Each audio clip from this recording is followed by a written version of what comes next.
अस्सलाम वालेकुम everyone, welcome to my YouTube channel Studies Corner. तो आज की हमारी टॉपिक है इंट्रोडक्शन ऑफ एनाटमी। तो इसमें हम बात करेंगे एनाटमी क्या है और इसके कुछ ब्रांचेस के बारे में। तो सबसे पहले हम देखेंगे कि एनाटमी है क्या। तो स्टडी ऑफ स्ट्रक्चर। अब ये जो एनाटमी जो है इसका जो प्राइमरी कंसर्न जो है ये स्ट्रक्चर के साथ ही है, लेकिन स्ट्रक्चर एंड फंक्शन इसमें हम एक साथ कंसीडर करते हैं। इसलिए एनाटमी एंड फिजियोलॉजी एक दूसरे से इंटरकनेक्टेड है। इन दोनों के नॉलेज के बिना हम मेडिकल साइंस में कुछ नहीं कर सकते, ना ही हम एक अच्छा डॉक्टर बन सकते हैं।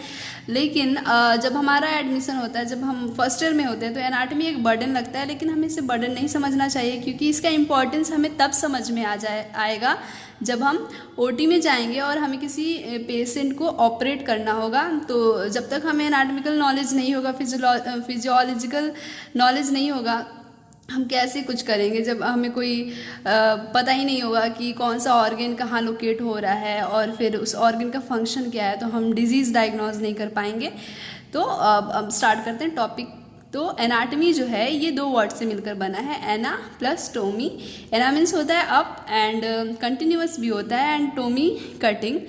तो इन जनरली एनाटमी जो होता है, continuous cutting is called anatomy. और ये जो एनाटमी वर्ड जो है वो डिराइव हुआ है एक ग्रीक वर्ड से, एनाटोम से। एंड एनाटमी का जो सिनोनिम्स जो है वो डायसेक्शन है।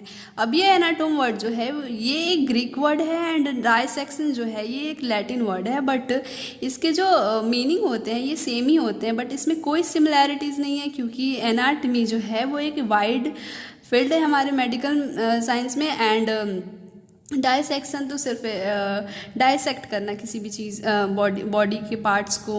ओके, तो अब हम डेफिनेशन देखते हैं इसकी। तो anatomy is the science that deals with the structure of human body. Okay, अब इसकी कुछ ब्रांचेस देखते हैं। तो पहली ब्रांच है कैडावरिक एनाटमी, जो कि हम स्टडी करते हैं अपने कॉलेज लाइफ में। जब हमारा फर्स्ट ईयर स्टार्ट होता है तो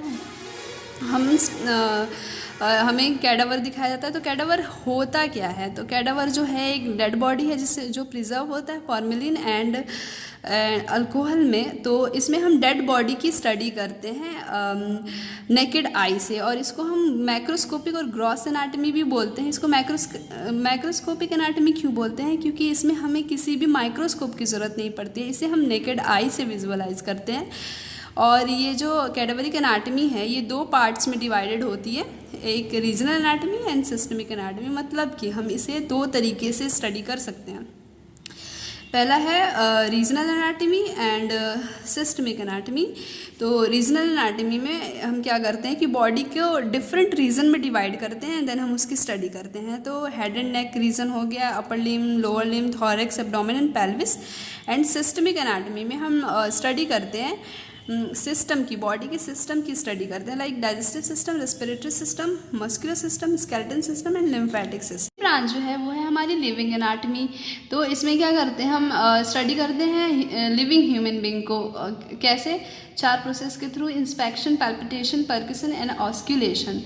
तो इंस्पेक्शन में क्या करते हैं, जब पेशेंट कोई हमारे पास आता है तो हम उसको ऐसे ही देख के बिना टच किए उसकी एग्जामिन करते हैं। उसके वेट देखते हैं, उसका कलर देखते हैं, टेक्सचर देखते हैं, आँखों का कलर, उसका साउंड, एंड जो उसके पास पिछली रिपोर्ट्स जो है, एक्सरेज वगैरह, ये सारे देखकर हम बस एग्जामिन करते हैं। दूसरा है पैल्पेट करके। तो पैल्पिटेशन जो होता है वो 2 तरीके का होता है, एक लाइट पैल्पिटेशन और दूसरा है डीप पैल्पिटेशन। लाइट पैल्पिटेशन में हम क्या करते हैं, सरफेस एबनॉर्मेलिटीज़ को फील करते हैं, एंड डीप पैल्पिटेशन में हम क्या करते हैं, ऑर्गन के इंटरनल ऑर्गन को फील करते हैं, मासेस को and size, shape, tenderness, symmetry and mobility को। ओके, परकशन जो है इसमें क्या होता है कि हम अपने फिंगर को पेशेंट के बॉडी के अगेंस्ट यूज़ करते हैं और इसे बहुत क्विकली टैप करते हैं। तो इससे क्या होता है कि हम ऑर्गन के बॉर्डर को लोकेट कर पाते हैं और हम ऑर्गन के शेप, पोजीशन को देख पाते हैं, मतलब फील कर पाते हैं, एंड हम डिटरमाइन कर पाते हैं जो ऑर्गन जो है हमारा वो सॉलिड है या फिर इसमें कोई फ्लूइड या गैस फिल्ड हो गया है।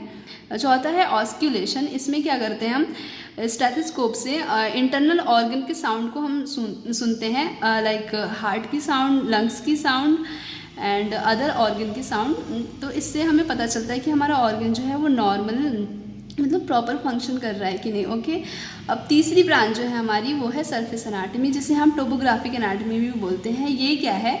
It is the study of deeper parts of the body in relation to the skin surface. इसमें क्या होता है कि बॉडी के अंदर के स्ट्रक्चर को हम सरफेस मार्किंग करके स्टडी करते हैं, जो कि जनरली यूज़ होता है सर्जरी में। ओके, अब चौथी जो ब्रांच है हमारी वो है डेवलपमेंटल एनाटमी।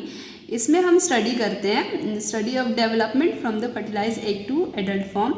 तो जब हमारा एग फर्टिलाइज होता है वहाँ से जो 9 मंथ में जो भी प्रोसेस होता है, इन सारी चीज़ों की हम स्टडी करते हैं इसमें। And it include both prenatal and postnatal development. Okay, अब ये हिस्टोलॉजी एंड साइकोलॉजी जो है ये माइक्रोस्कोपिक एनाटमी में आती है। अब ये क्या है? माइक्रोस्कोपिक हिस्टोलॉजी जो है microscopic study of the structure of tissues and cytology is the science of cell formation and cell type. कुछ अदर एग्जाम्पल कुछ अदर ब्रांचेस जो है वो है रेडियोग्राफिक एनाटमी, जिसमें हम CT scan, MRI and X-rays को देखते हैं एंड विजुअलाइज करते हैं इंटरनल स्ट्रक्चर को कि उसमें कोई ख़राबी तो नहीं है, जो भी परेशानी है वो सारी हमें दिख जाती हैं। एंड अप्लाइड एनाटमी जो होता है उसे हम क्लिनिकल एनाटमी भी बोलते हैं।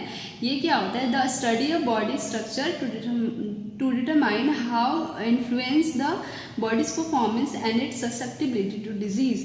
मतलब इसमें हम बॉडी स्ट्रक्चर की स्टडी करते हैं एंड हम देखते हैं कि ये हमारी बॉडी फंक्शन को ये कैसे इन्फ्लुएंस कर रही है and its susceptibility to disease. मतलब अगर हमारी फैमिली में कोई जेनेटिक डिसऑर्डर है तो हमारे भी चांसेस है ज़्यादा कि हम में भी वो ट्रांसफ़र हो। ओके, तो अब दूसरा है जो वो है कंपैरेटिव एनाटमी। तो कंपैरेटिव एनाटमी क्या है? The study of the comparison of human anatomy with that of others animal. मतलब इसमें कंपैरिजन करके कि human anatomy and others animal में क्या क्या कंपैरिजन डिफरेंसेस वगैरह ये सारे हम देखते हैं। ओके, तो कॉमन एग्जांपल जो है कंपैरेटिव एनाटमी का वो ये है कि सिमिलर बोन स्ट्रक्चर जो होता है हमारे कैट्स के, वेल्स, बैट्स एंड ह्यूमन के 4 लिम्ब जो होते हैं उनके सिमिलर स्ट्रक्चर होता है, बोन स्ट्रक्चर। और जबकि इनके पार्ट्स तो सिमिलर होते हैं लेकिन इसका जो फंक्शन जो होता है वो कम्प्लीटली डिफरेंट होता है। ओके, तो आई होप कि आपको अब ये जो एनाटमी का जो जनरल इंट्रोडक्शन है ये बहुत अच्छे से समझ में आ गया होगा। इसमें समझने वाली तो कोई बात है नहीं, बस ध्यान से हम देखें तो समझ में आ जाएगा। तो आई होप कि आपको वीडियो अच्छी लगी हो। So if you like my video please subscribe, like and also comment. And आपको जो भी अगर इस वीडियो से रिगार्डिंग कोई क्वेश्चन हो तो प्लीज़ कमेंट ज़रूर दीजिएगा। Thank you so much.